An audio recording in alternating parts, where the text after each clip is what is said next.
un nouveau cas de dengue nouvellement enregistré au Mali. 8 autres de virus Zika, une situation alarmante. Une vingtaine de victimes et plus de 30 blessés, c'est le bilan du chavirement d'une pinasse dans la région de Tombouctou. La Corée du Nord essaie son missile balistique intercontinental le plus avancé. Le premier tir a été lancé hier et Washington risque d'être à temps. Mesdames et messieurs, bonsoir. Bienvenue dans ce 1945. Plusieurs personnes sont mortes noyées lors du chavirement d'une pinasse ce dimanche dans une des localités de la région de Tombouctou. Assetoumani Koulibaly pour les explications. C'est de retour de la foire hebdomadaire de Tonka pour Toya que la pinasse a chaviré à Douta, un village de la commune rurale de Tingeregef-Gari à Tombouctou. Bien que les causes ne soient pas encore officiellement établies, le chavirement serait causé par une surcharge et des vents violents. Une source contactée sur place nous assure que 27 corps ont été repêchés et enterrés sur place. Il faut dire que ça a eu lieu à Tonka, parce que la pinasse quittait le marché hebdomadaire de Tonka pour venir à Toya. Et il y a une commune qu'on appelle Tingeregef-Gari, et c'est dans un village qui se trouve là-bas qu'on appelle Douta. Donc malheureusement, c'est là-bas que la pinasse a chaviré. Et on ne connaît pas jusqu'à présent les raisons. En tout cas, à mon niveau, je ne connais pas encore les raisons de ce chavirement. On dénombre 27 personnes disparues, c'est-à-dire qui ont été repêchées dans l'eau et qui ont été enterrées sur place. Il y a 30 personnes également qui sont portées disparues, qui ne sont pas encore retrouvées. Mais les recherches continuent jusqu'à présent. Estimant ne pas être en mesure pour l'heure de confirmer les chiffres, le chargé de communication du gouvernorat de Tombouctou explique, je cite, « Des agents du développement social ont été dépêchés sur place afin de s'assurer des pertes et ce n'est qu'après cela que nous pouvons confirmer un chiffre exact. » Aussi, une phase de recensement est en cours. Le gouvernorat de la région exhorte les familles et parents des victimes à se rendre sur place afin d'effectuer le recensement et éventuellement mener des actions concrètes. Le leader religieux Chouala Bayaya Aïdara a été convoqué ce 19 décembre par la brigade d'investigation judiciaire selon une vidéo publiée par l'intéressé sur sa page Facebook. Cette convocation intervient après qu'il ait tenu des propos sur l'affaire Bamariam Kabacho. Dans un extrait de cette vidéo, le prêcheur a évoqué notamment des arrestations arbitraires des détenus politiques qui attendent d'être toujours jugés et les problèmes de l'EDM. C'est suite à un SWAT transmis du pôle chargé de la lutte contre la cybercriminalité qu'il a été interpellé. L'actualité sur un tout autre registre. La 23e revue conjointe du secteur de l'éducation et de la formation professionnelle s'est tenue ce mardi 19 décembre. Occasion pour les acteurs de poursuivre l'examen des performances de leur secteur, de créer un cadre de dialogue social constructif et de formuler des recommandations. Soumaïla Fane a pris part à la cérémonie d'ouverture. La revue du secteur de l'éducation et de la formation professionnelle qui s'est tenue ce mardi 19 décembre est la 4e du genre depuis l'adoption du programme décennal de développement de l'éducation et de la formation professionnelle PRODEC 2 en 2019. Impliquant les acteurs des 10 secteurs, il s'agit pour eux de réfléchir sur une vision harmonisée pour améliorer la qualité de l'éducation et de la formation professionnelle. Les présentes assises revêtent une importance particulière.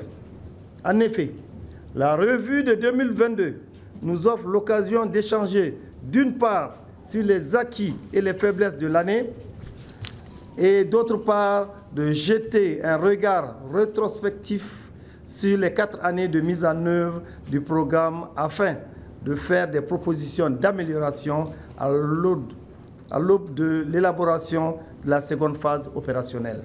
Ainsi, dans le but d'associer toujours les acteurs de l'école à la recherche des solutions aux problèmes qui entravent le développement de notre système éducatif, le secrétaire général précise qu'il est prévu au programme l'organisation des états généraux pour faire face aux défis liés au contexte actuel. Ce forum, auquel les autorités fondent beaucoup d'espoir, va fédérer toutes les énergies nécessaires pour dégager des pistes d'orientation et de faire des recommandations dont la mise en œuvre permettra à l'école malienne de retrouver son lustre d'antan. Pour le chef de file des partenaires techniques et financiers, cette journée permet d'examiner ensemble sans complaisance les forces et les faiblesses du système éducatif ainsi que les contraintes majeures à son développement. La revue sectorielle annuelle offre un cadre d'échange pour soutenir l'atteinte des objectifs du PRODEC 2. Nous saluons donc les efforts du gouvernement pour garantir le droit à l'éducation et à la formation, notamment dans un contexte sécuritaire particulier, dominé donc par la fermeture des écoles. Le Mali donc peut compter sur l'engagement des PTF à soutenir les initiatives qui soutiennent la continuité de l'éducation dans les zones de conflit, l'extension donc de la carte des centres de formation professionnelle et universitaire. La revue sectorielle a toujours été une opportunité pour le gouvernement de faire le point sur les progrès réalisés dans la mise en œuvre du plan sectoriel de l'éducation et de la formation professionnelle à la lumière des ressources mises à sa disposition. Au cours de ces travaux, les participants vont évaluer la 4e année de mise en œuvre du PRODEC 2 pour formuler des recommandations dans le but de maintenir le fonctionnement des écoles pour l'atteinte des objectifs fixés.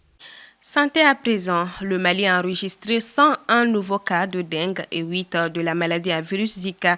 La Direction nationale de la santé invite la population à plus de vigilance car il n'existe pas de traitement spécifique pour le moment contre ces pathologies. Aminata Keita.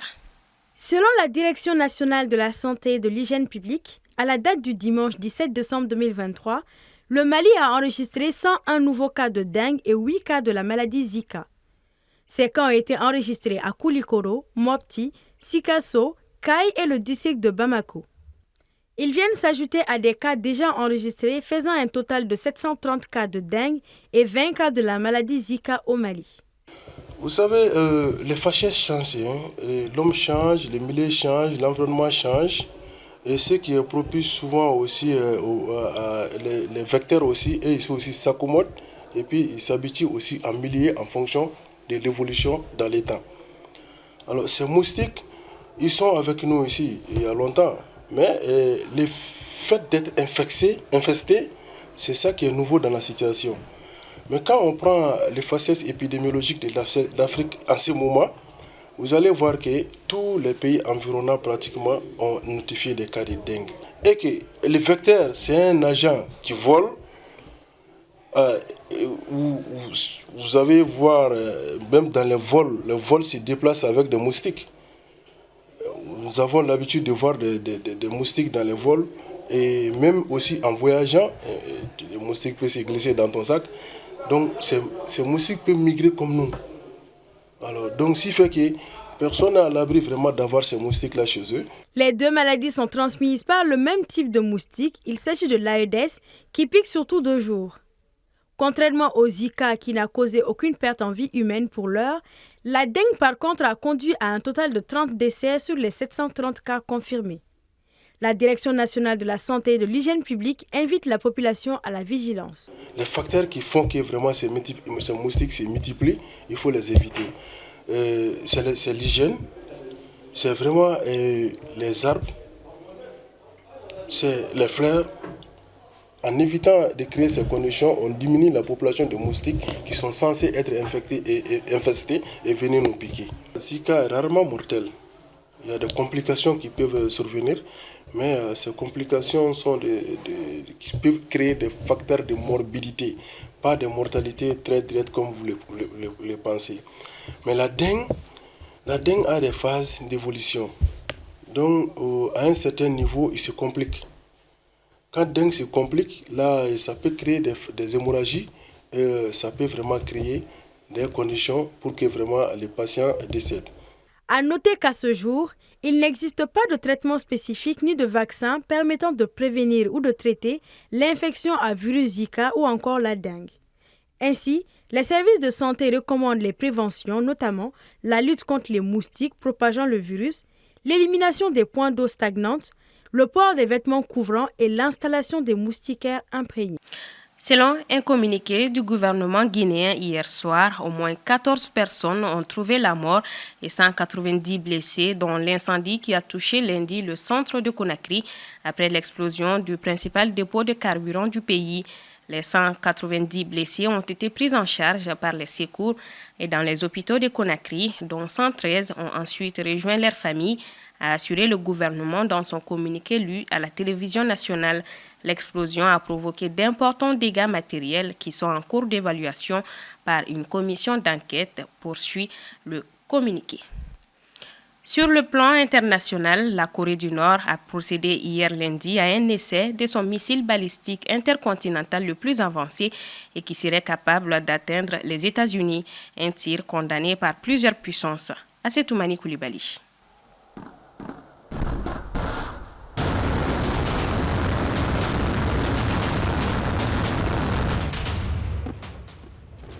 Ce tir intervient au lendemain de l'arrivée du sous-marin américain USS Missouri au port sud-coréen de Busan. Cet essai de missile par la Corée du Nord est le dernier tir en date d'une série record cette année. Pour la Corée du Sud, le tir de ce lundi, qui a suivi celui d'un missile à courte portée la veille, était un missile de classe ICBM à combustible solide permettant de le transporter plus facilement et de le tirer plus rapidement que les versions à combustible liquide. Ce tir survient quelques jours après des mises en garde de Séoul et Washington qui ont averti Pyongyang que toute attaque nucléaire contre les États-Unis ou leurs alliés entraînerait la fin du régime de Kim Jong-un, le dirigeant nord-coréen. Après l'essai, le Japon de son côté a estimé que ce missile pourrait avoir la capacité de voler plus de 15 000 km, ce qui mettrait tout le territoire des États-Unis à sa portée. Une situation qui a engendré de nouvelles et nombreuses condamnations. À l'issue d'une réunion d'urgence du Conseil national de sécurité, Séoul a fermement condamné son voisin du Nord, estimant qu'il faisait peser une grave menace sur la paix et la sécurité de la péninsule coréenne et de la communauté internationale. Le président sud-coréen Yoon Suk-yeol a également ordonné une riposte immédiate et écrasante à toute provocation de Pyongyang et à une réponse conjointe avec les États-Unis et le Japon. Les États-Unis ont de leur côté assuré que les missiles constituent une violation de plusieurs résolutions du Conseil de sécurité des Nations unies. Nous condamnons fermement ces tirs, a dit de son côté le premier ministre japonais Fumio Kishida, estimant qu'il représentait une menace pour la paix et la stabilité dans la région. En revanche, la Chine, proche alliée de Pyongyang, n'a pas réagi directement au dernier tir, affichant plutôt lundi son ferme soutien à la Corée du Nord selon une dépêche AFP.